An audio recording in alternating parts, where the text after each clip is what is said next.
먼저 드릴 찬양은 574장입니다. 보아라 즐거운 우리 집. 이 땅의 집이 아님을 알고 계시죠? 예. 1절, 2절 간주, 3절, 4절 드리도록 하겠습니다.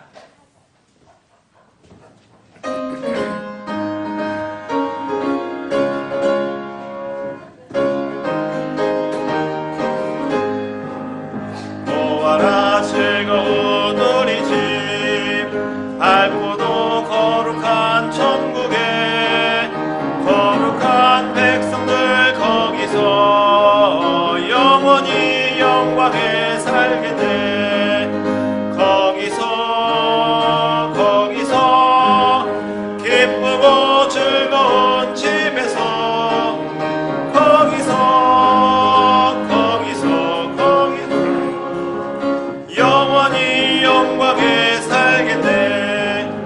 앞서간 우리의 친구들 광명한 그 집에 올라가 거룩한 주님의 왕좌에 찬미로 밤낮을 즐기네. 거기서 기쁘고 즐거운 집에서 거기서 찬미로 간주 드리겠습니다.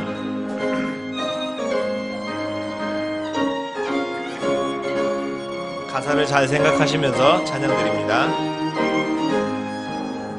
우리를 구하신 주님이 거룩한 그 집에 계시니 우리가 세상을 떠날 때에 주님과 영원히 살겠네.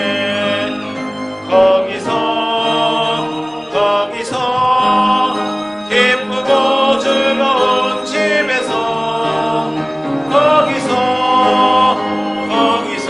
거기서 주님과 영원히 살겠네.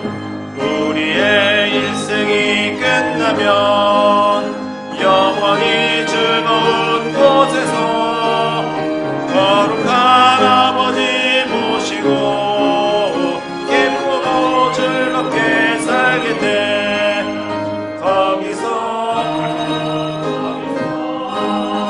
기쁘고 즐거운 집에서 거기서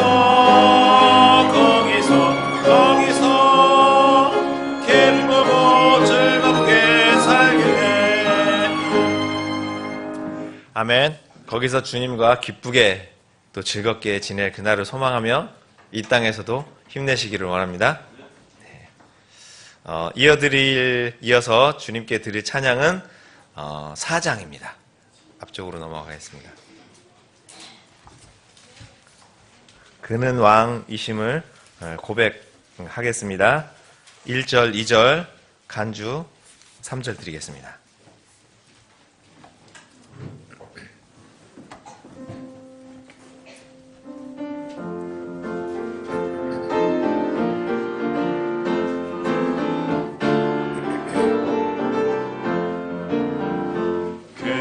그는 왕 예수님은 왕의 왕 그의 권능 영원히 다스리시네. 그는 왕 그리스도 왕의 왕 그의 권능 영원히 다스리니. 할렐루야 할렐루야 우리 왕의 왕 할렐루야 할렐루야 우리 왕. 그는 왕 예수님은 왕의 왕 그의 권능 영원히 다스리니. 그는 주 예수님은 주의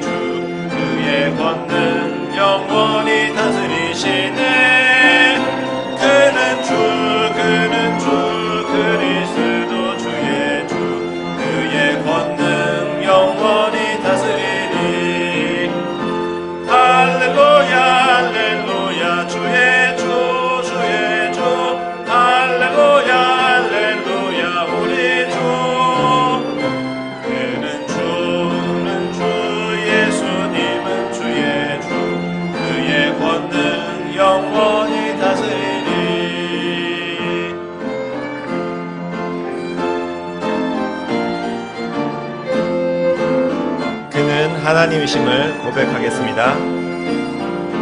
그는 하나님, 예수님은 하나님, 그의 권능 영원히 다스리시네. 그는 하나님, 그리스도 하나님, 그의 권능 영원히 다스리니. 할렐루야 할렐루야 하나님 하나님, 할렐루야 할렐루야 하나님. 그는 하나님, 예수님은 하나님, 그의 권능 영원히 다스리리. 아멘. 하나님이신 예수님이 이 땅에 다시 오실 때 벅찰 것 같아요. 힘내시기 바랍니다. 이어서 드릴 찬양은 2장입니다. 2장 1절 간주 드리고 4절 드리겠습니다.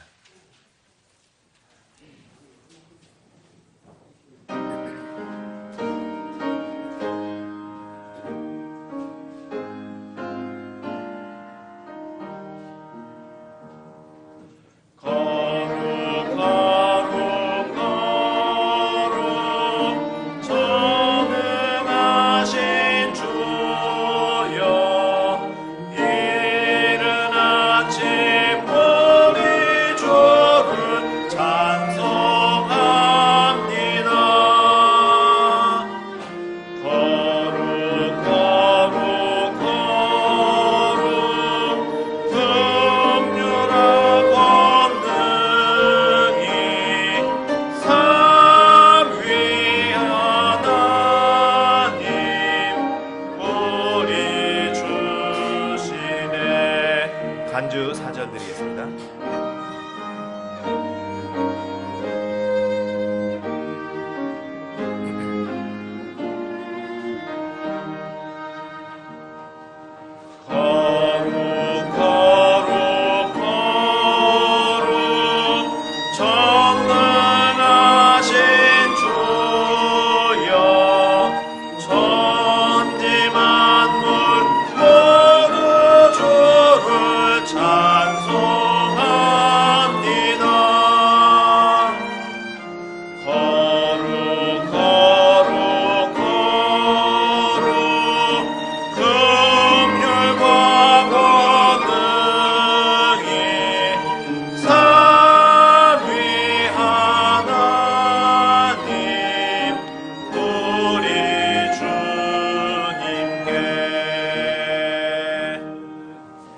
아멘.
네, 다 같이 일어나셔서 찬송가 39장 찬양 드리겠습니다.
좋으신 우리 아버지 하나님, 참으로 우리로서는 어찌할 수 없는 자리에 있었고 또 구제불능의 자리에 있었던 우리를 구속하시고 또 구원하셔서 하나님의 영원한 목적 안으로 이렇게 큰 몸 안으로 우리를 불러주시고 또 우리가 그 몸 안에서 살아갈 수 있는 은혜를 주시고 또 오늘 우리가 한 생각, 한 마음을 가지고 하나님을 찬양하고 감사할 수 있는 은혜를 주심을 감사합니다.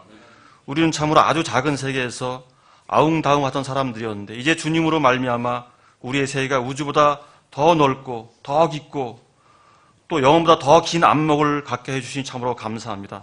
우리가 알지 못하는 그 넉넉함을 우리에게 주시고 또 우리가 알지 못하는 풍성함을 우리에게 부어주시고 또 우리가 볼 수 없었던 그 세계를 보여주시고 우리가 그 안에서 살게 해주시면 참으로 감사드립니다.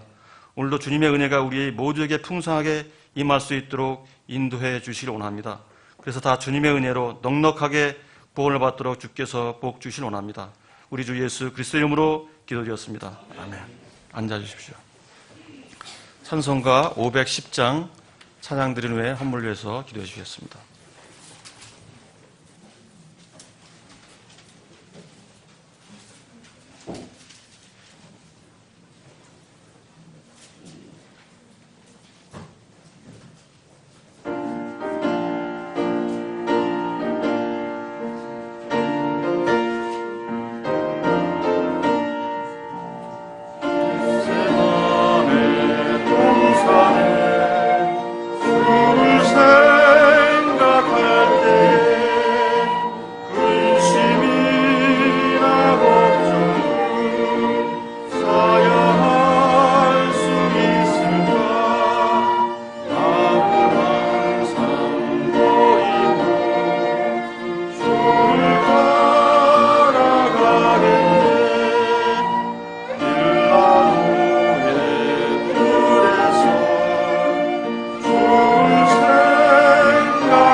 아버지 하나님 감사합니다. 주일 이 자리로 불러 모아주시고 이 자리에 앉아 주님께 예배할 수 있는 큰 특권을 허락하여 주시니 감사합니다. 아버지 하나님, 우리가 한 주간 어려움 속에 살았지만 주님의 풍성한 은혜 가운데 보호하심 속에 살았음을 고백합니다. 아버지 하나님의 인도에 따라 살아갈 때 주님의 풍성함을 느끼는 그러한 매일매일의 간증이 풍성이 넘치는 삶을 살고 오님 주님 앞에 모였습니다. 주님, 우리가 드리는 예배 기뻐 받아주시고 또 한 주간이 지났으니 또 주님 만날 날이 한 주간 가까움으로 인해 주님 기쁨의 감사를 드리는 예배를 드릴 때에 주님께서 기뻐 받아주시기를 원합니다. 아버지 하나님, 우리에게 허락하신 그 필요한 것들을 주시고 그것들의 일부를 주님께 먼저 드립니다. 이것이 모든 것들이 주님께서 주신 것임을 고백하는 마음으로 드릴 때에 주님 기뻐 받아주시고 이 물질을 맡아 쓰는 자들에게도 지혜와 두려움을 주셔서 주님께서 이 땅에서 우리에게 허락하신 그 일들을, 우리 교회에게 허락하신 그 일들을 잘 감당할 수 있는 지혜를 허락하여 주시옵소서. 예배에서 단에서 선포되는 그 설교자의 입술을 주장하여 주시고 마땅히 선포되어야 될 주님의 말씀이 담대히 선포되게 하여 주시고 우리의 마음밭을 갈아주셔서 아멘으로 받고 그 말씀으로 이 땅에 세상에 나아가 승리하는 그러한 실천의 삶을 살 수 있도록 주님 함께하여 주시옵소서. 예배의 시작과 끝을 주님께 의탁드리오며 다시 오실 거룩하신 주 예수 그리스도의 이름으로 기도드리옵나이다. 아멘.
예, 교회 소식 참고해 주시기 바랍니다. 1번입니다. 오늘부터 작년 주일학교에서는 성경적인 제자훈련이란 그 주제를 가지고 공부를 하고 있습니다. 시간 관리를 잘해서 모두 참석해 주시고요. 특히 교회 리더분들께서는 모두 참석해 주시기 바랍니다. 2번입니다. 12월 중 교회 행사가 쭉 나와 있는데요. 특히 12월 7일 주일은 교회 창립 16주년 감사 모임입니다. 그 다음에 12월 25일에는 복음 전도 및 성도 교제 모임이 있고 찬양대 발표가 있는데 이 두 모임에는 외부 복음 전도사역자를 초청해서 이렇게 집회를 가질 예정입니다. 12월 28일에는 연말 회중총회가 있고요. 12월 31일에는 송구영신 예배 및 성도 교제 모임이 있습니다. 하반기 성경 암송대회는 내년 1월 세 번째 주일 1월 18일에 실시할 예정입니다. 3번입니다. 미국을 방문 중인 임선도 목사님과 그리고 투병하고 있는 지체들 위해서 계속 기도해 주시기 바랍니다. 자, 이번 주 성경 암송 구절입니다. 시작. 사람을 두려워하면 올물에 걸리오니와 누구든지 주를 신뢰하는 자는 안전하리라. 잠언 29장 25절 말씀.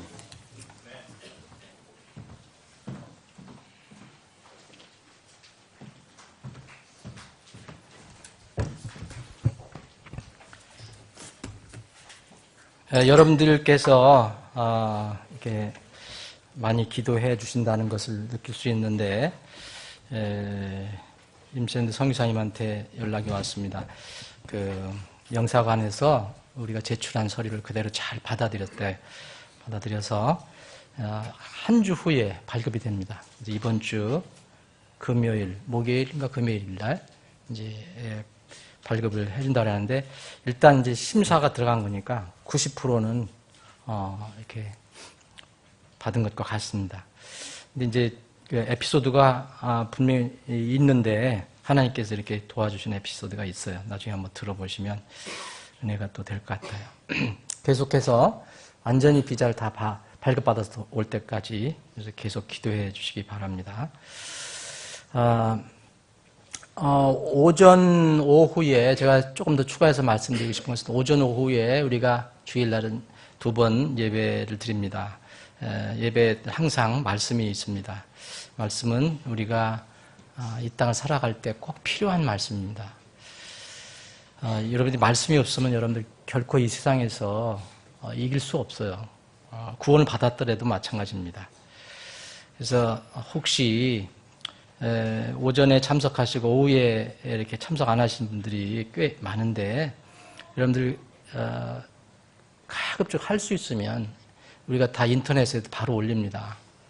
하루 이틀 지나면은 그러니까 인터넷을 통해서라도 꼭 우리 오늘 회중이 무슨 말씀 나누는가, 어떤 설교자가 와서 또 특히 외부 강사가 올 때라든지 어떤 말씀을 전했는가, 우리 회중에게 무슨 말씀을 전해줬는가 이런 것들을 꼭 같이 나누어야 됩니다. 그래야지 여러분들이 같이 공동체 생활하는 데 도움이 될 수 있습니다.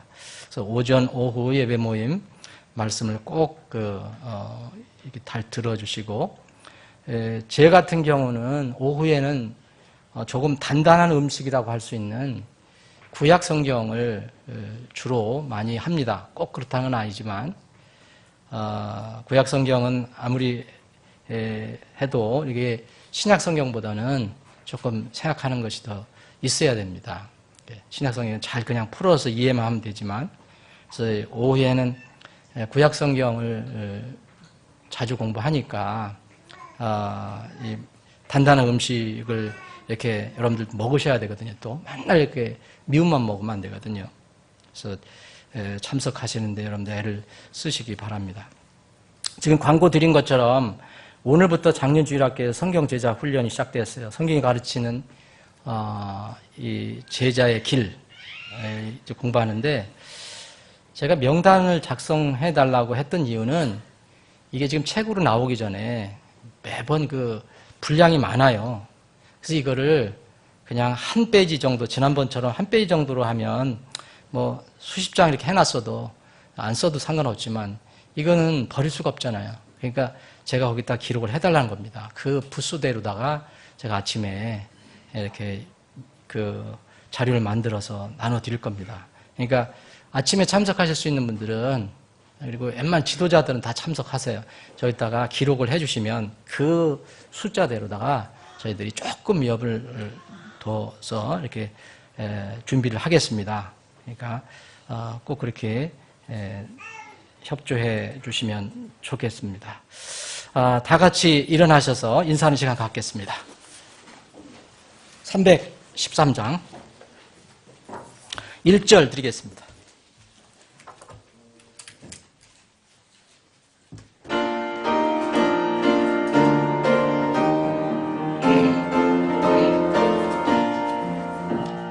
갈 길을 밝게 보이시니 주 앞에 빨리 나갑시다. 우리를 잡는 구주 예수 곧 오라시네. 죄악고 슬픈 영혼은 기뻐 뛰며 주를 보겠네.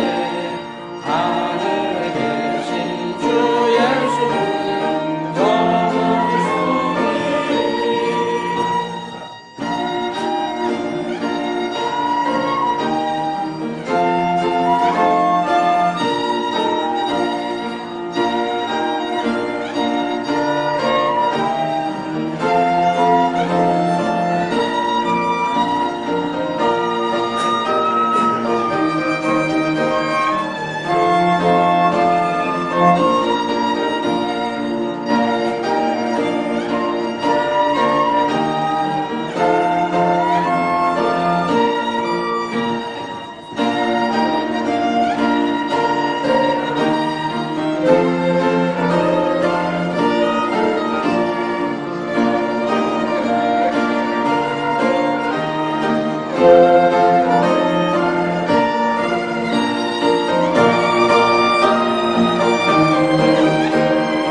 다 같이 일어나셔서 하나님의 거룩한 말씀을 잠깐 읽는 시간 갖겠습니다.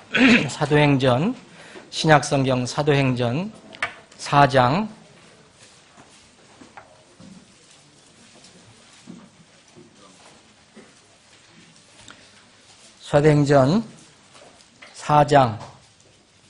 13절부터 21절까지입니다. 저와 여러분들이 한 절씩 교독하겠습니다. 21절까지입니다. 이제 저들이 베드로와 요한의 담대함을 보고 그들이 학문 없는 무식한 사람인 들인 줄로 알았으므로 이상히 여기며 또 그들이 전에 예수님과 함께 있던 줄도 알게 되고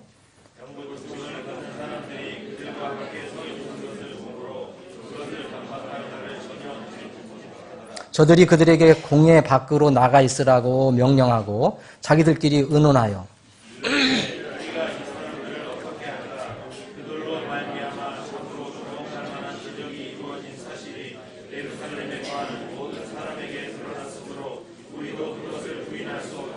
다만 그것이 백성 가운데 더 이상 퍼지지 못하도록 우리가 그들을 엄히 위협하여 그들이 이제부터는 이 이름으로 아무에게도 말하지 못하게 하자 하고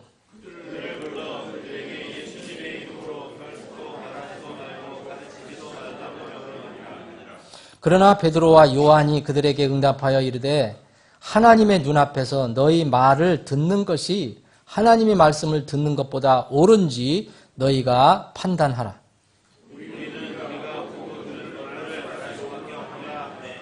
이처럼 함께 하겠습니다. 이처럼 모든 사람이 이루어진 그 일로 인해 하나님께 영광을 돌므로 그들이 백성으로 인해 그들을 처방할 방도를 찾지 못한 채 그들을 더 위협하게 하니라. 아버지 하나님, 오늘 복된 주일 아침 저희들에게 또 생명의 말씀을 주심을 감사합니다. 이 시간에도 겸허한 마음으로 마음의 무릎을 꿇고 주님께서 우리 가슴을 향해서 선포하시는 말씀을 저희들이 받기를 원합니다. 참으로 낮아진 상태에서 참으로 겸손한 마음으로 주님 말씀을 받기를 원합니다. 이 말씀이 우리의 삶을 이끌어가고 이 험한 세상을 살아갈 때에 우리 영적 지혜를 얻을 수 있는 귀한 말씀이 되게 하여 주옵소서. 전폭을 주님께 의탁하옵고 거룩하신 예수님의 이름으로 기도합니다. 아멘. 제가 아까 광고를 잠깐 말씀 못 드렸는데 여행 중인 지금 가정들이 있어요. 이 강명훈 형제 같은 경우는 지금 카자흐스탄에 선교 여행을 갔고요, 직장에서. 그리고 아마 어디 출장 간 분들, 여행 가는 분들이 있는데, 여행 간 우리 가족들을 위해서도 계속 기도해 주시고요. 그리고 여러분들이 어떤 동정이 있으면 비밀이 아니면 목회자한테 연락을 해 주세요. 그래야 제가 기도를 합니다. 근데 전혀 모르고 있기 때문에 무엇을 하는지, 어디를 갔는지 모르면 제가 다른 기도를 할 수가 있어요. 잘못된 기도를 할 수가 있어요. 그러니까 웬만하면 비밀이 아니면 비밀인 건 저한테 안 알려줘도 되고 비밀이 아닌 거는 다 알려주세요. 웬만하면. 제가 여러분들 어디 가는데 일부러 막질 못하잖아요. 최소한도 이렇게 주의를 비게 되면 가급적인 주의를 안 비는 게 좋습니다. 그 공간은 반드시 다른 것으로 채워지게 돼 있어요. 여러분들에게 좋지 않은 것으로 다 채워지게 돼 있어요. 예배당에 주일날 와서 말씀 안 들으면 그 시간에 여러분들이 말씀을 듣거나 혹은 기도를 하거나 여러분들이 성경을 읽습니까? 그런 분은 거의 없을 것으로 생각해요. 다 육신의 것으로 채워지게 돼 있어요. 그러니까 최소한도 여러분들이 움직이실 때는 꼭 알려주시면 교회에서 같이 기도할 수 있습니다. 제가 갑작스럽게 몸살이 나갔고 목요일 출근을 못했어요. 제가 거의 몸이 이렇게 아파서 출근 못하는 경우는 거의 없는데 제가 직장 다닐 때도 거의 기억이 없어요. 이렇게 웬만하면 나가요. 그냥 아파도. 근데 이번에는 무리하면 안 되겠다. 그래서 목요일 출근을 못했는데 금요일 오후에 겨우 출근을 해서 이제 주일을 준비했습니다. 이번 기회에 또 건강과 섬김에 대해서 많이 생각을 또 하는 시간이 됐어요. 요사이 그 미디어에 보면 건강 프로그램이 굉장히 많이 나와요. 여러분들 잘 아시죠? 신문, 방송 많이 나와요. 건강이 왜 필요하겠어요? 세상 사람들은 삶의 질이 필요하다. 오래 살면 뭐하냐? 골골골 앓다가 그 오래 살면 뭐하냐? 그래도 건강히 살아야지. 그래서 삶의 질을 얘기해요. 근데 여러분들과 저 그리스도인들도 여전히 건강이 필요합니다. 우리는 영적으로 구원을 받았어요. 우리 영혼이 구원을 받았어요. 그런데 우리는 여전히 육체의 건강이 필요해요. 왜 필요합니까? 이 땅에서 주님께서 우리에게 맡겨주신 일을 하는데 꼭 필요하기 때문에 그래요. 섬기기 위해서 필요합니다. 우리가 건강하고 체력이 있으면 좋은 데 다니면서 놀고 먹고 하기 위해서 건강이 필요한 게 아니에요. 물론 우리가 휴식도 필요하죠. 근데 하나님께서 우리의 건강 주시는 것은 뭔가 가치 있는 의미 있는 일을 하는데 쓰임받기를 원하시죠. 그래서 우리는 건강을 위해서도 기도할 필요가 있습니다. 건강과 체력을 주십사 하고 기도할 필요가 있습니다. 이 건강에 관해서 사람들이 관심이 많으니까 제가 어떤 때 그것을 들어봐요. 들어보면 유명한 건강에 관해서 이 좋은 음식이 있다, 이 좋은 방법이 있다, 운동이 있다 얘기하는 분들 들어보면요. 대략 이런 거 같아요. 여러분들이 지금 살고 있는 삶의 방식을 바꿔라. 먹거리나 생활 방식을 바꾸라. 그럼 건강을 얻을 수 있다. 또 좋은 음식을 먹고 운동하라. 이게 대부분이에요. 다 집약을 해보면. 특별한 어떤 음식, 특별한 약, 특별한 운동 이런 것은 이렇게 좀 다르더라도 먹거리와 생활 방식을 바꾸면 된다라는 것이 이 건강을 위한 처방이에요. 이런 처방이 내려질 때 이 사람들에 대한 두 가지 태도가 있다는 것을 저는 알게 됐습니다. 첫 번째, 이런 생활 방식도 바꾸고 먹거리도 바꾸고 그래서 건강을 유지해라 라는 이런 충고에 대해서 사람들은 두 가지 반응합니다. 얼마나 오래 산다고 스트레스 받아가며 살라고. 살던 대로 살지. 먹던 대로 살지. 이런 사람이 있어요. 하고 싶은 것 마음껏 하다가 죽지. 그거 얼마나 산다고. 이런 사람 분명히 있어요. 이것저것 신경 쓰면서 가리고 살 필요가 뭐 있냐. 이제껏 살던 대로 난 살아가겠다. 어떤 심한 사람이 이런 얘기를 하더라고요. 그래, 삶의 방식 바꿔보고 먹거리 바꿔보고 베갯잇에 똥칠하기까지 오래 살아라. 이런 사람이 있어요. 또 두 번째 사람은 인명은 제천이지만 이 말을 맞잖아요. 우리의 이 생명, 우리의 이 목숨, 우리의 오래 살고 적게 사는 것 사실은 주님의 손에 있어요. 아프지 않고 건강해 살고 싶다. 이런 사람이 있어요. 믿지 않는 사람도요.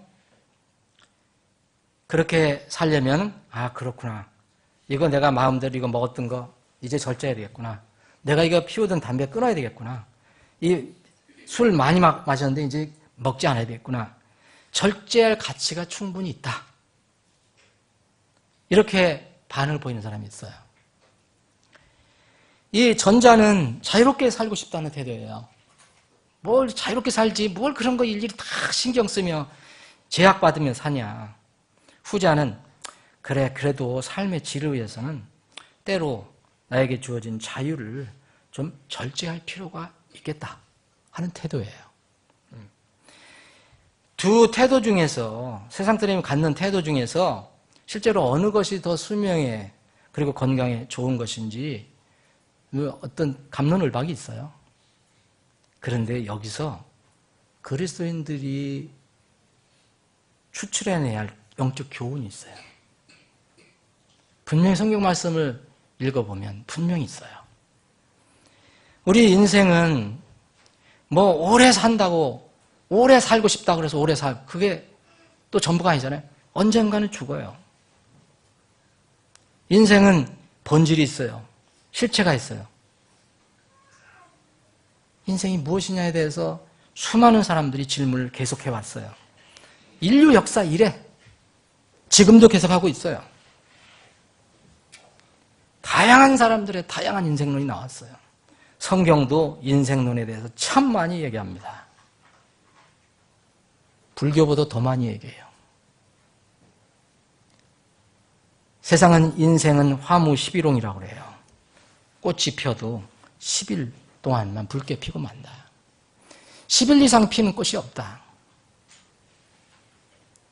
성경은 이야기합니다. 우리 인생이 나그네라고 그래요. 하숙생이라고 그래요. 욥기에서는요, 인생을 품꾼의 날들이라고 그래요.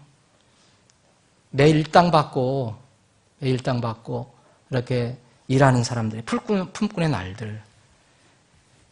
또 같은 욥기에 보면 배 짜는 자의 북. 여러분 북 아시죠? 배틀 아세요? 우리 아이들은 모를 거예요. 배틀이 뭔지 모르죠. 어른 중에서 배틀 모르시는 분 있어요? 안 봤으면 모르죠. 배틀에서 차닥 하고 왔다 갔다 하는 북이 있어요. 그 북이라고 했어요. 북. 인생, 성경이 얘기하는 겁니다. 배 짜는 자의 북. 바람, 구름, 욥기 7장에 나와요. 그리고 8장에는 그림자라고, 인생은. 그리고 9장에 나가면 파발꾼이라고 해요. 파발꾼. 빠르게 달리는 말 타서 이제 메시지를 전하는 있잖아요, 사람. 그리고 빠른 배. 저거 정말 시속 몇백 킬로 달릴 수 있다는 독수리 묘사합니다. 시편 기자 모세는 한 번 자는 잠이라고 했어요. 한 번 자고 나니 인생이다. 이게 누가복음 16장에 있는 이 부자는 정말 맞는 얘기죠. 없다고 믿었는데 딱 한 번 가서 죽고 눈을 떠보니까 거기 있었잖아요. 지옥에 있었잖아요. 한 번 자는 잠. 시편 또 90편에 보면 아침에 자라서 마르고 마르는 풀과 꽃이라 했어요. 이것을 이제 베드로 사도는 인용을 해갖고 또 풀과 인생한 풀과 들의 꽃이라고 했어요. 야고보는 수증기라고 그랬어요. 사랑하는 여러분, 여러분의 정의는 어떻습니까? 여러분의 인생론의 정의는? 이 모든 정의, 지금 말씀드린 이 정의는요, 부분적인 거예요. 부분적이에요. 육체적인 면, 보이는 면을 강조해서 정의를 내린 겁니다. 욥기니 시편이니 다 이렇게 강조해서 내린 거예요. 전체적인 정의가 있어요. 인생론의 정의. 여러분들과 저의 인생에 벗어날 수 없는 정의가 있어요. 한 번 죽는 것은 사람들에게 정해진 것이요. 그 뒤에는 심판이 있나니. 여러분들과 저는 지금 한 번 정해진 삶을 지금 살고 있어요. 근데 이것이 전부가 아니죠? 한 번 죽는 것은 사람들이 정해진 것이요. 그 뒤에는 심판이 있나니. 여러분, 육체의 죽음을 경계로 이 세상과 이 세상이 있다는 거예요. 이게 인생이에요. 이게 인생론이에요. 성경을 떠나서는 인생론이 정리가 안 돼요. 제 아무리 대단한 사람이라도 인생에 대해서 고민하고 애쓰고 연구해봐도 다 육체적인 부분만 생각을 해요. 왜냐하면 죽고 난 뒤에 모르니까 상상만 하는 거예요. 성경은 분명히 얘기해요. 죽은 뒤에 심판이 있다. 이것을 저는 양면 인생, 제 용어로는 겹인생이라고 하겠습니다. 겹인생이에요. 헛 인생이 아니라 겹인생이에요. 육의 세계가 있으면 영의 세계가 있다는 거예요. 이거 하나로 된다는 거예요. 이 생에 인생이 있으면 저 세상에 인생이 있어요. 이 인생이라는 게 사람의 삶인데 저 세상에 가서 동물이 사는 게 아니에요. 우리가 죽어도. 그것도 인생이에요. 내가 마음대로 살 수 있는 세상이 있는가 하면 또 반드시 분리할 수 없는 내가 마음대로 산 내용을 심판받는 세상이 있어요. 내가 마음대로 살 수 없는 세상이 와요. 심판이 없는, 지금 심판이 유보된 세상에 살고 있어요, 우리는. 그런데 반드시 심판이 있는 세상이 있어요. 결론은요, 인생은 우연히 생긴 진화물이 아니라는 거예요. 창조주의 계획에 따라서 만들어진 피조물. 사람은 진화물이 아니기 때문에 하나님의 계획에 의해 만들어진 존재라는 것을 분명히 우리가 믿는다면 사람들의 이 보편적인 두 가지 태도에서, 좀 전에 나눈 두 가지 태도에서 영적인 교훈을 여러분들 추출해내야 돼요. 세상 사람이 두 가지 얘기하거든요. 건강하게 살자. 건강하게 살면 삶의 방식을 바꾸고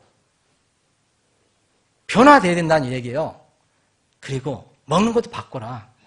그리고 운동도 해라. 뭔가 바꿔라. 얘기해요. 근데 이 건강에 대해, 육체의 건강을 위해서 주는 이 제안에 대해서 사람들이 두 가지 반응이 항상 있다는 거예요. 세상 사람들도. 이것을 우리에게 적용을 해봅시다. 첫 번째, 우리의 전자입니다. 뭘 이렇게 인생 내가 마음대로 그냥 살아가지. 뭐 이것저것 신경 쓰면서 가리며 살아. 마음대로, 내 마음대로 하고 싶은 대로 얼마나 산다고 마음대로 자유롭게 살겠다는 태도. 여러분, 이런 태도가 육체의 건강 면에서는 좀 좋은 점도 있을 것 같아요. 제 생각에는. 왜냐하면 사람이 정신적으로 심리적인 요인도 건강에 영향을 미친다잖아요. 그래서 예를 들어서 너무 그런 신경을 쓰면은 건강에 안 좋다고 해요. 의생 강박증에 걸린 사람 있잖아요. 목욕을 하루에 몇 번씩 해야지 사는 사람들. 이건 오히려 건강에 안 좋을 것 같아요. 그런데 여러분, 우리 본성을 알면 이런 태도는 영적인 면에서는 매우 위험하다는 것을 알아야 합니다. 왜냐하면 우리는 헛 인생이 아니고 겹 인생이기 때문에. 마음대로 살다 가겠다. 이거는 다음 세상을 얘기하지 않는 거잖아요.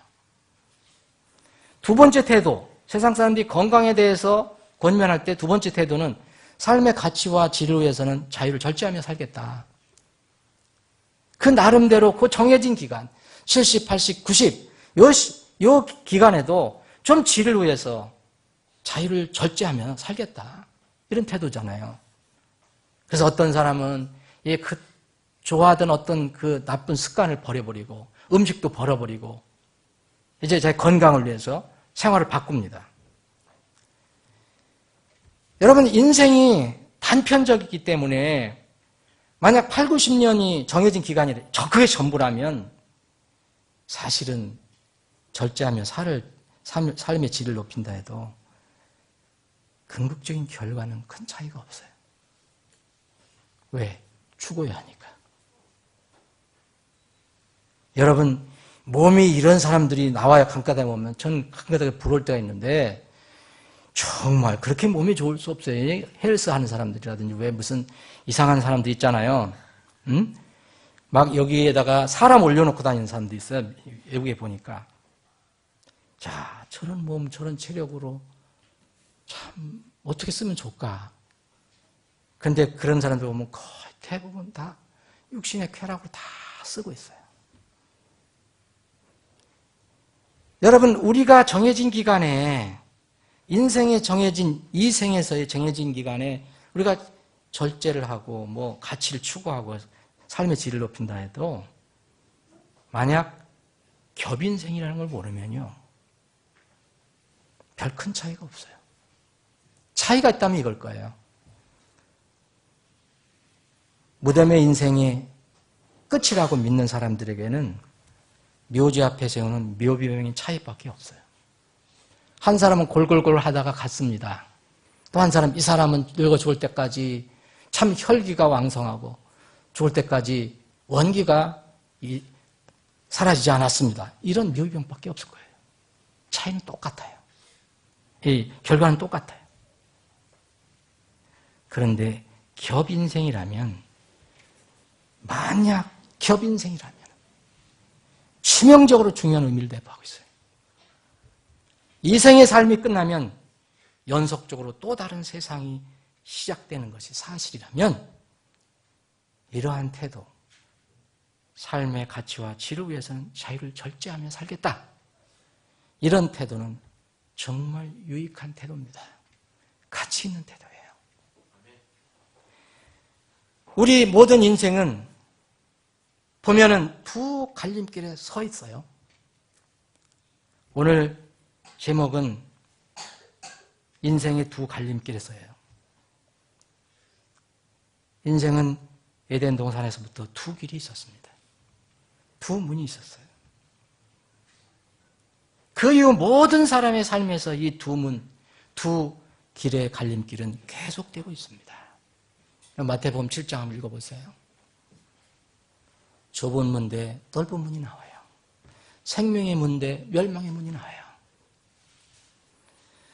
문은 그것으로 들어가게 하는 길이 반드시 있는 법입니다. 연결되는 길이 있어요. 길을 걸어서 문으로 들어가기 때문에. 멸망의 문은 넓어서 그것으로 인도하는 길은 당연히 넓어요. 그 길은 넓기 때문에 들어가는 자들이 많을 수밖에 없어요. 그런데 이에 비교해서 생명의 문은 좁아요. 그것으로 연결된 길도 좁다 그랬습니다. 그래서 이 성경 말씀은 마태복음 7장 13절 14절에 보면 아예 처음부터 사람들이 이 길을 찾지 않는다고 되어 있습니다. 당연히 좁은 문으로 들어가는 자가 적겠지만 사람들이 좁고 협소하다는 이유 때문에 찾지 않는다는 거예요. 우리 인생은 함부로 사는 게 아니에요. 여러분들의 인생이 헛 인생이라면 여러분들은 마음대로 사세요. 건강 강조하는 사람들이 반응, 쟤나 오래 살으라 그래, 나는 마음대로 살겠어 하는 그런 태도는 이 땅에서만은 다음 세상이었다면 가능하지만 우리의 인생이 겹인생이라면 불행한 태도예요. 정말 불행한 태도예요. 넓은 길, 넓은 문은 첫 번째 육체로 태어날 때 가지고 난 육신의 본성의 길이에요. 육신의 감정과 생각의 길이에요. 여러분들 지금 다 가지고 있는 거예요. 여러분들이 다 구원받았다면 여전히 가지고 있어요. 구원받지 못한 분은 이것만 가지고 있는 거예요. 여러분들 중에서 구원받지 못한 분 있다면 이것만 지금 가지고 있어요. 여러분은 좁은 문 없어요. 좁은 길도 없어요. 그것은 반드시 하나님의 진리의 말씀을 통해서만 잘 수 있어요. 이 넓은 길, 넓은 문, 이거에 비교해서 좁은 길, 좁은 문은 거듭날 때 첫 번 육체로 날 때의 본성과 본성의 감정, 생각을 버리고 다시 새롭게 태어난 영으로 택한 문이에요. 이것은 하나님의 생각이고 하나님의 뜻이에요. 그 길이에요. 그래서 이 두 길은, 두 문은 그 성격이 두드러지게 차이가 납니다. 이것인가 저것인가 절대 모호하지 않아요. 아직 거듭나지 않은 사람의 마음에는 이 두 가지 길 중에 다시 말씀드리면 넓은 길, 넓은 문만 있어요. 거듭난다는 것은 이 넓은 길 외에 다시 태어난다는 것은 이 넓은 길 외에 또 하나의 다른 길이 있다는 것을 알고 그 길을 택한다는 뜻이에요. 그래서 거듭난 사람 안에는 이 두 길이 존재하는 겁니다. 기존에 있었던 길, 새롭게 택한 길, 이 두 마음이 공존하고 있어요. 그래서 그 이후에는 순간순간, 시간마다 이 두 길 중에서 무엇을 선택할 것인가, 무엇을 선택하여 내가 걸어갈 것인가, 그게 바로 우리에게 주어진 그리스도인의 삶이에요. 이게 나팔 소리가 나면 이 두 마음 중에서 육신의 마음은 사라집니다. 영원히 그리스도의 마음만 남게 돼요, 우리 마음에. 천국에 가면 걱정할 필요 없어요. 너희 안에 이 마음을 품을지니 곧 그리스도 예수님 안에 있던 마음이라. 지금은 품고 있지만 여전히 다른 마음이 있어요. 육신의 본성이 있어요. 그래서 싸우는 거예요. 그러나 우리가 천국에 가면 오직 예수 그리스도의 마음만 가져요. 여러분, 이때가 되면 우리가 영화로운 몸이 되기 때문에 몸과 마음, 영혼이 완전 영원하게 되어서 주님과 함께 영원히 살게 되죠. 그때가 오기 전에 지금 지상에서 사는 동안에는 이 두 마음이 계속 싸우고 있는 거예요.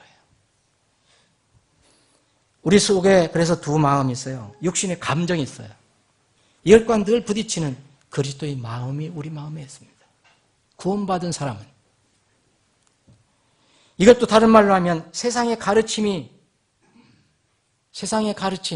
세상의 유행, 세상의 문화가 있고요. 우리 마음에. 또 하나는 이거 대비해서 하나님의 가르침이 있어요. 성경의 진리가 있어요. 하나는 내 육신을 기쁘게 하는 게 있어요. 대비하면 또 하나는 나를 지으신, 나를 구원해 주신 하나님을 기쁘게 하는 마음이 있어요. 오늘 본문 말씀은 바로 이것을 설명하고 있습니다. 여기 사도행전 4장은 여러분 잘 아시는 내용이잖아요. 예수님이 부활승천하신 뒤에 이제 제자들이 이제 굉장히 낙심하고 비탄에 젖어 있다가 성령님의 임재를 이제 체험하고 엄청난 능력으로 당당히 나가서, 전에는 골방에 다 숨어서 문 닫고 있었는데 나가서 담대하게 복음을 전하는. 여기 3장에 보면은, 여기 4장 우리가 읽었잖아요. 3장에 보면 이 베드로와 요한이 기도할 시간에, 9시 기도할 시간에 성전으로 올라갈 때 태어날 때부터 어머니로부터 태어날 때부터 걷지 못하고 안진뱅이로 태어난 그런 사람이 있었어요. 성전에 올라가다 보니까 이 사람이 구걸을 하는 거예요. 좀 나에게 달라고, 동전 하나 달라고. 그럴 때 이 베드로와 요한은 물끄러미 쳐다보다가 우리를 봐라 그랬더니 그랬더니 동전 하나 던져줄 줄 알고 태어날 때부터 걷지 못하는 이 사람 기대하고 바라봤더니 베드로가 은과 금은 내게 없거니와 내게 있는 것을 내게 주노니 나사렛 예수 그리스도 이름으로 일어나 걸어라 했더니 이 사람이 걷게 됐어요. 예수 그리스도의 능력으로. 그래서 소위 하면 난리가 났어요. 이 사람이 40살이 넘었는데 40년 동안 걷지 못하고 성전 미문, 아름다운 문 앞에서 맨날 동냥만 하고 있었던 사람이 이 사도들을 통해서 다시 일어나서 막 사람들 앞에서 뛰고 걷고 하니까 성전 안에 난리가 난 거예요. 그랬더니 이제 이 성전, 그제 권력을 가지고 있었던, 종교 권력을 가지고 있었던 이 제사장들하고 대제사장, 그리고 성전을 관리하는 대장, 사두개인들이 걱정하는 거예요. 이거 예수 이름으로 별별 일이 다 일어난다. 이 걱정이다. 그래서 자기들이 이제 의논을 하고 그런 내용이 4장 1절부터 12절까지 나옵니다. 이 베드로를 이제 데려다가 왜 이런 일을 하냐? 그러더니 예수 그리스도의 이름으로 이걸 한다. 그래서 이 사람들을 잡아다가 제발 얘기하지 마라. 예수 그리스도의 이름으로 얘기하지 마라. 이런 일 하지 마라. 좀 조용히 있어라. 그 얘기거든요. 예? 이 이름으로 아무에게도 말하지도 말고 더 이상 이런 일이 퍼지지 않게 잡아다가 겁을 줬다는 거죠. 너 이거 다시 하면 죽여버릴 거야? 겁을 줬어요. 그 내용이에요. 여러분 이런 상황에 여러분 처했다고 생각하면 어떻게 하겠습니까? 지금 평화시대라 이런 일 없어요. 근데 지금도 이런 일이 벌어지는 나라들이 있어요.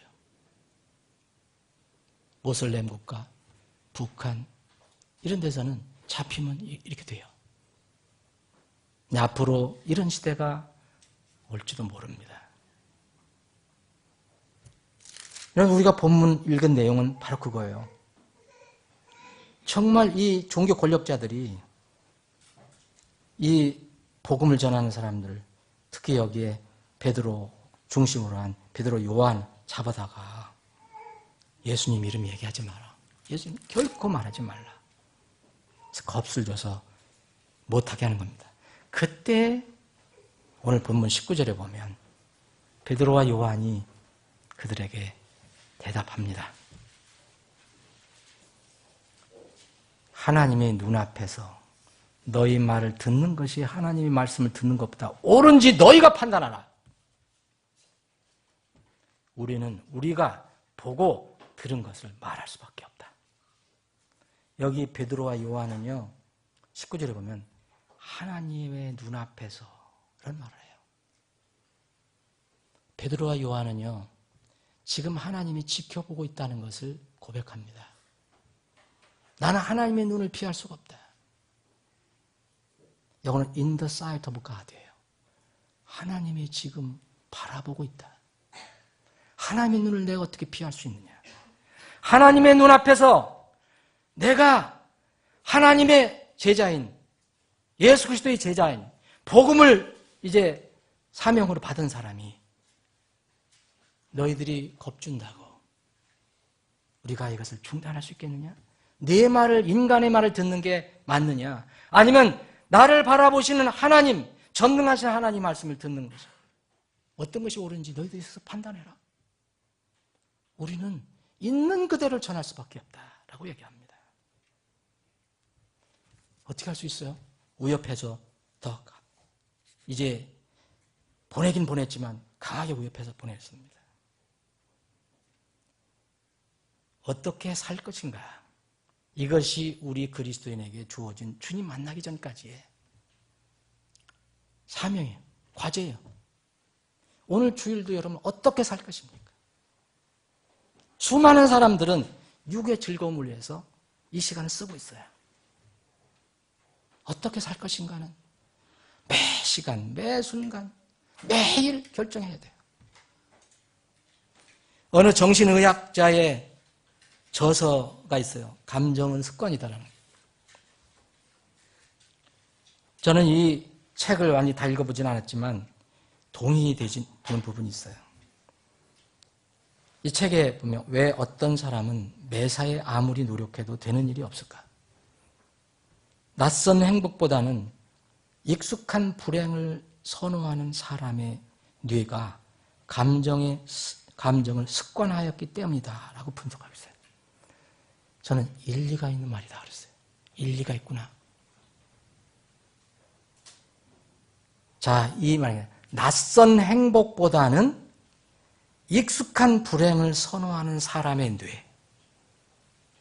저는 이것을 마음으로 보는데 우리 마음의 본성이 뭐냐면 우리는요, 낯선 행복보다는 익숙한 불행, 그러니까 낯선 정의, 선함, 진리보다는 익숙한 비진리, 익숙한 나쁜 것, 이런 것에 더 선호하는 마음이 있다는 거예요. 이 정신의학자니까 뇌를 가지고 얘기했지만 저는 이것을 보고 참 맞는 말이다 생각을 해봤습니다. 이것은 뭐냐면 사람은 육신의 느낌, 본성이 인도하는 대로 살아가려고 하는 성질이 있어요. 여러분들 다 가지고 있고 저도 가지고 있어요. 그러나 성경은 육신의 감정대로 사는 것은 매우 위험하다고 말합니다. 우리의 본성, 모든 감정과 생각에 자유를 주지 말고 쳐서 복종시킬 것을 명령하겠습니다. 고린도전서 9장 25절 27절 읽어보세요. 너희 육신을 쳐서 복종시키라. 하나님의 뜻과 사람의 뜻은 절대 일치하지 않습니다. 충돌합니다. 하나님께서는 사람의 육신의 감정, 생각은 악하다고 선언하셨어요. 창세기 6장, 이거는 요새 얘기가 아니에요. 사람이 죄가 들어온 뒤에 벌써 주님께서 선언하신 거예요. 창세기 6장 5절 보면 하나님께서 사람의 사악함이 땅에서 커지고 그의 마음에서 생각하여 상상하는 모든 것이 항상 악할 뿐임을 보시고, 예레미야 대언자는 이스라엘의 완악함 때문에 많이 울었죠. 예레미야 17장 9절에 보면 마음은 모든 것보다 거짓되니.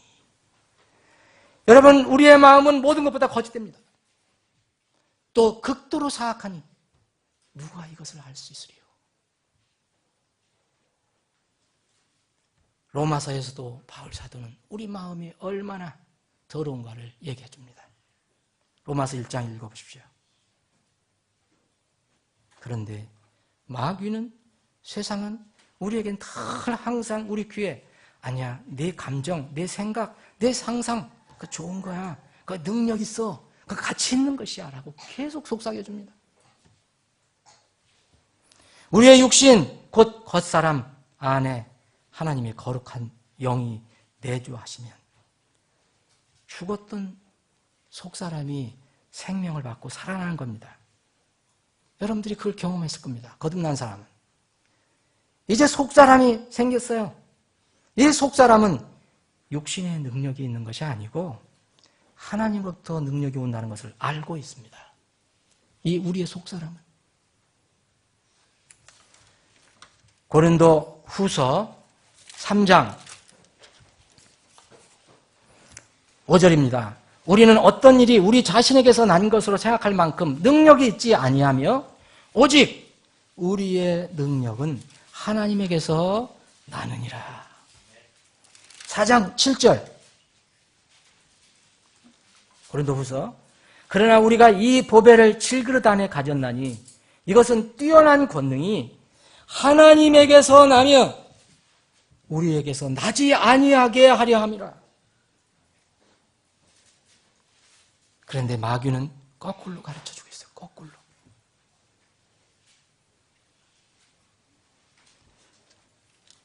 우리의 속사람은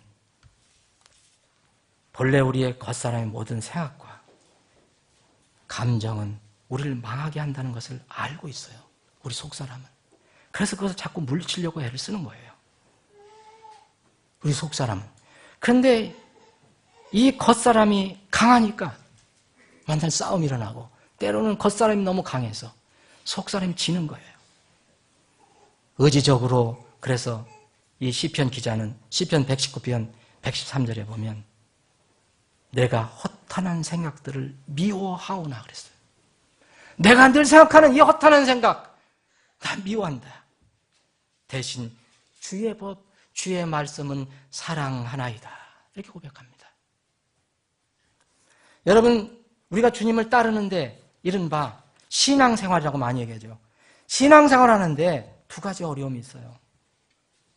크게 두 가지 요인이 있어요. 여러분들이 주님을 따르는데 어려움이 있다면 뭐가 있느냐? 두 가지 요인이 있어요. 첫 번째, 환경 혹은 조건 혹은 상황이, 여러분의 삶의 상황이 그것을 방해하기 때문이에요.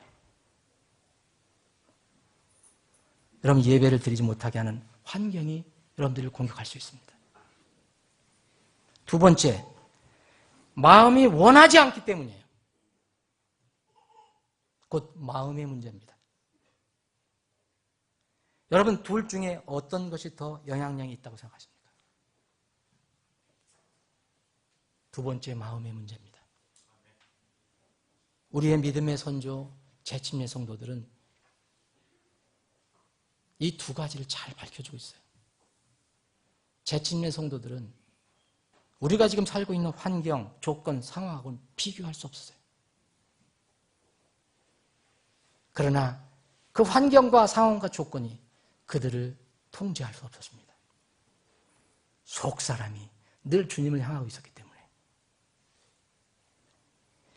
환경과 조건이 아무리 좋아도 마음이 준비되어 있지 않으면 쓸모가 없습니다. 환경이나 상황이 좋지 않아도 마음이 주님을 향해 고정되어 있으면 어려운 상황을 극복할 수 있는 길이 열려요.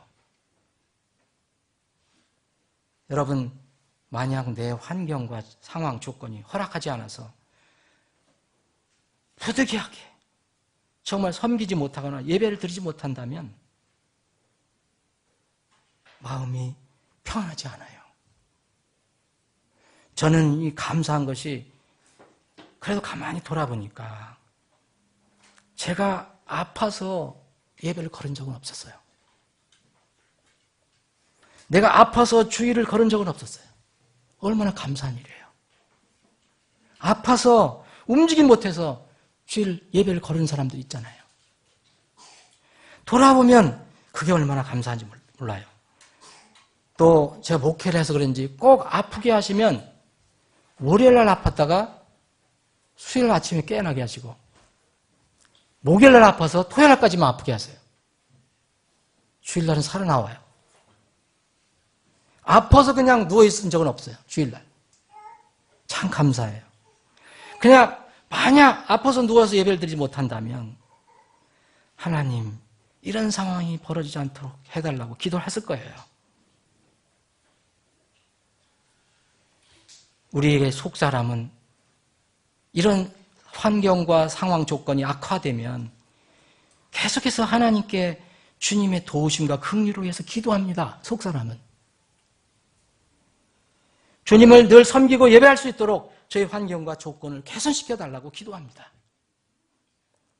그러나 육신의 즐거움과 편리 때문에 섬김과 예배를 희생하기로 마음으로 결정해버리면 우리 삶 속에서는 주님을 예배하는 것, 이것을 막는 일이, 방해하는 일이 끊임없이 일어나기 시작합니다. 못 막습니다. 절대로 못 막습니다. 마음이 연약해서 그렇게 정해놓으면 못 막아요. 그 일이 반복적으로 일어나요. 반복적으로.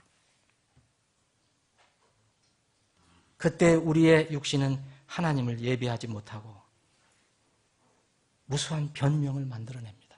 우리의 육신의 본성입니다. 영적인 악순환이 계속돼요. 이것은 예배뿐만 아니에요. 드림도 마찬가지예요. 헌신도 마찬가지예요. 여러분, 우리가 좋은 환경이 돼갖고서 우리가 재벌처럼 돈이 많아서 물질이 많아서 하나님께 드리는 게 아니에요. 마음의 문제예요. 조건과 환경이 허락지 않아서 주님께 드릴 것이 없다면 드릴 수 있는 힘을 달라고 계속 간구할 것입니다. 그 두 렙돈을 바친 그 여인을 왜 주님께서 그렇게 칭찬하셨는지 생각해 보세요. 두 렙돈, 지금 말하면 200원 정도밖에 안 될 수도 있을 거예요. 2,000원, 많이 돼요. 2,000원인데 2,000원 가지고 수십만 원 드린 그 바리새인들 비교해서 주님께서 그 두 렙돈 바친 여인을 칭찬하지 않았습니까? 뭘 칭찬하신 겁니까? 마음을 칭찬한 거예요. 마음을. 단지 예배, 물질뿐만 아닙니다. 여러분의 시간을 드리는 문제도 마찬가지고 능력과 은사를 사용하는 문제도 마찬가지입니다. 여러분의 시간을 하나님을 향해서 가치 있는 일에 서 쓰려고 자꾸 생각을 하고 마음을 이렇게 결정하지 않고 그냥 놔두면 마귀는 그 시간을 뺏어갑니다. 여러분들의 능력, 그 좋은 능력과 하나님께서 구원받은 후에 여러분들에게 주신 은사 사용하는 문제도 똑같습니다. 이런 점에서 신앙은 환경과 조건의 문제가 아니에요. 만약 신앙이 환경과 조건의 문제라면 우리의 믿음의 선조들은 정말 이상한 신앙생활을 한 거예요. 그들은 환경과 조건이 너무 나빴어요. 근데 그들은 하나님을 바라보는 눈을 결코 다른 데로 돌리지 않았습니다. 자기에게 그 죽음이 다가왔을 때에도 결코 버리지 않았어요. 신앙은 주님을 따라가는 것은 환경과 조건의 문제가 아니라 사람의 마음의 문제라는 거예요. 우리 임천드 선교사님 이제 비자가 말씀드린 대로 잘 됐어요. 마지막 심사를 하는데 관리들이 변신만 안 하면 돼요. 변신만. 그래서 이제 받아오기만 하면 되는데 임천드 선교사님이 선교 활동한 곳이 어디였습니까? 어제도 간증 한번 했잖아요. 전부 공산주의 국가였어요. 거기에 무슨 자유가 있습니까? 거기 환경이 좋습니까? 우리와 비교할 때. 그리고 우리 교회가 지원한 선교사님들이 대부분 사역하는 곳들이 보세요. 인도, 캄보디아, 인도네시아, 중국, 시리아, 이란, 지하교회, 쿠바, 뭐 이런데, 아프리카 토고, 이런 곳 사역하는 곳들의 침례 성도들 이야기 들어보면요. 그들 교회들이 처한 형편, 우리와 비교하면 저는 아무 소리 못하겠어요. 그들은 대부분 신앙의 자유가 없거나 아니면 있더라도 타종으로부터 심하게 핍박을 받아요. 자유롭게 모이지도 못하고 자유롭게 찬양하지도 못해요. 우리 서연아 자매님이 루마니아에서 왔는데 루마니아에도 정교회가 이 동침리 신앙 가진 사람들 굉장히 핍박한대요. 때로는 돌도 던진대요. 여러분 지금 성경대로 믿는다고 여러분들에게 돌 던지는 사람이 있어요? 한국에?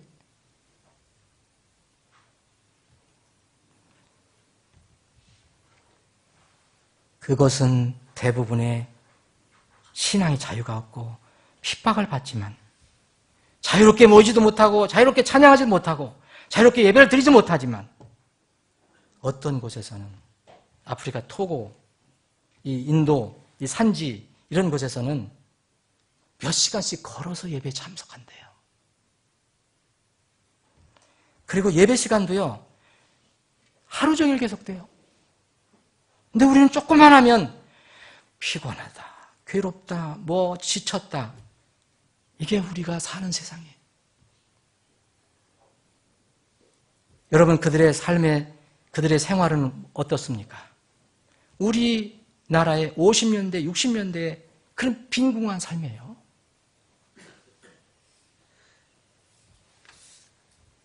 일 년에 2번 목욕하지도 못하는 그런, 먹는 것도 시원찮고,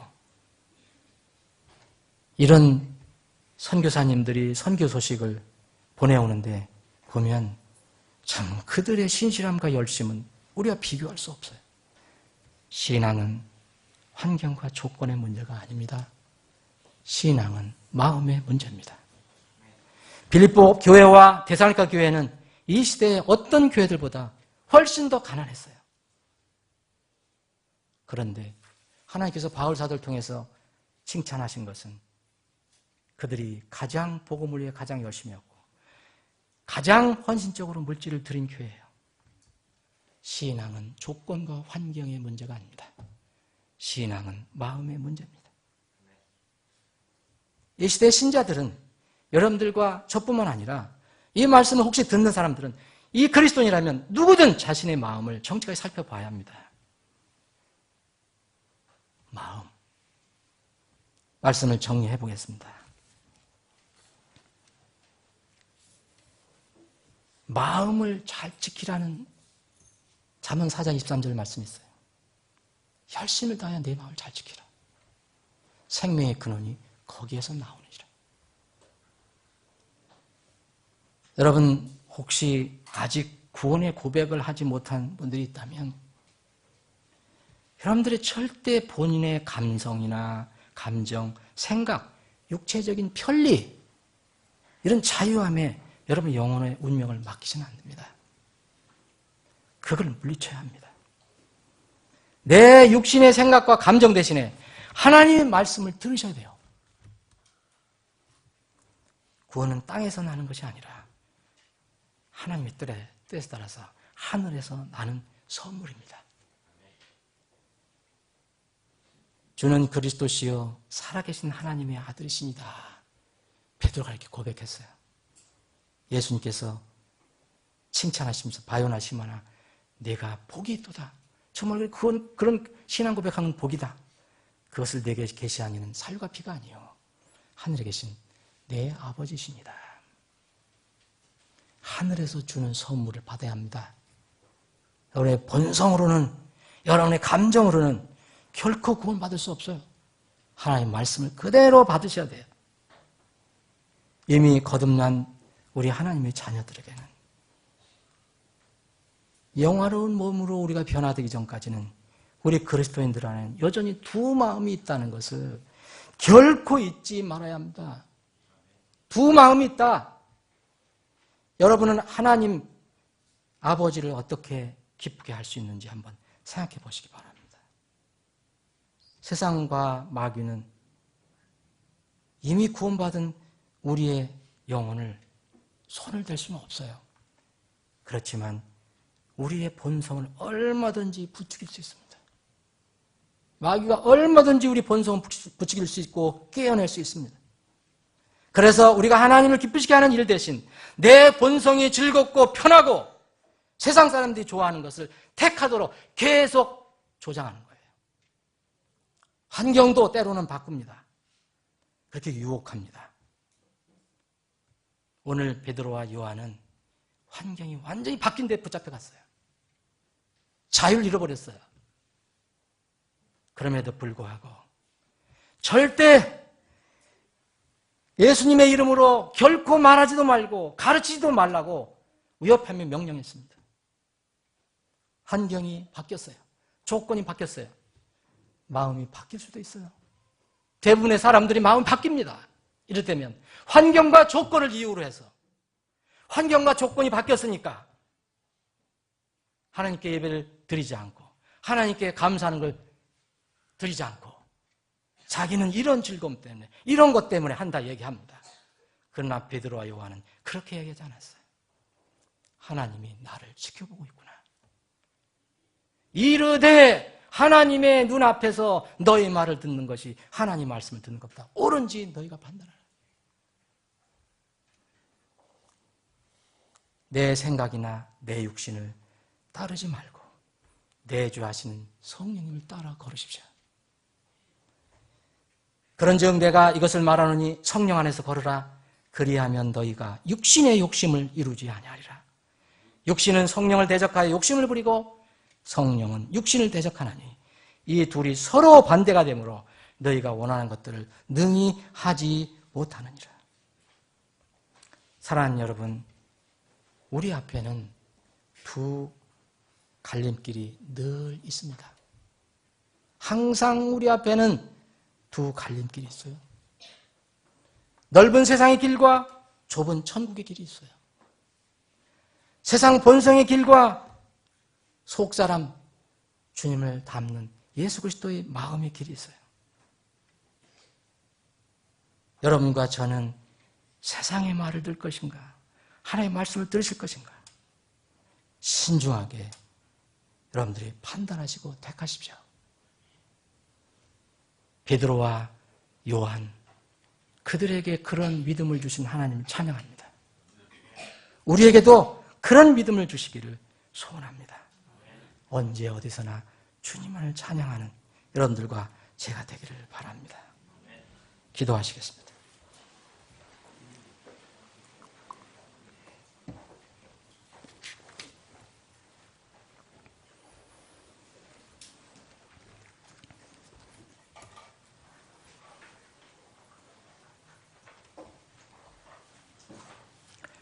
잠깐 기도하는 시간 갖겠습니다. 우둔한 사람의 입술로 전한 말씀이지만 이것이 성경 말씀에서 나온 것이라면 여러분들이 마음속에, 마음의 밭에 잘 심으시기를 저는 소망합니다. 이 말씀이 여러분들이 세상을 살아갈 때에 늘 힘이 되고 지혜가 되기를 원합니다. 사도들을 끌어다가 공의 앞에 세우니 대제사장이 그들에게 물어 이르되 너희가 이 이름으로 가르치지 말라고 우리가 너희에게 엄히 명령하지 아니었느냐? 이에 베드로와 다른 사도들이 응답하여 이르되 우리가 사람보다 하나님께 순종하는 것이 마땅하니라. 이 고백이 여러분들과 저의 고백이 되기를 원합니다. 환경과 조건을 애치지 않고 우리 마음이 늘 주님을 향해 있으면 주님이 우리를 도우실 것입니다. 아버지 하나님, 오늘도 생명의 말씀을 주심을 감사합니다. 우리는 말씀이 없으면 결코 이 험하고 어지러운 세상에서 살아갈 수가 없습니다. 우리에게 이 말씀을 통해서 이 우리가 걸어가는 길을 비춰주심을 참으로 감사합니다. 이 말씀을 붙들고 저희들이 세상에서 승리하게 하여 주옵소서. 세상은 점점 우리의 환경과 조건을 악화시켜 나가고 있습니다. 우리가 주님을 경배하고 예배하는 것을 방해하고 있습니다. 복음을 전하는 일을 계속 방해하고 있습니다. 우리 육신을 부추기고 우리 본성을 부추기고 하나님을 작은 보잘것없는 하나님으로 세상은 그렇게 꾸며놓고 있습니다. 우리 마음이, 우리 본성이 그것을 추구해 가고 있습니다. 우리 마음이 깨어 일어나게 하여 주옵소서.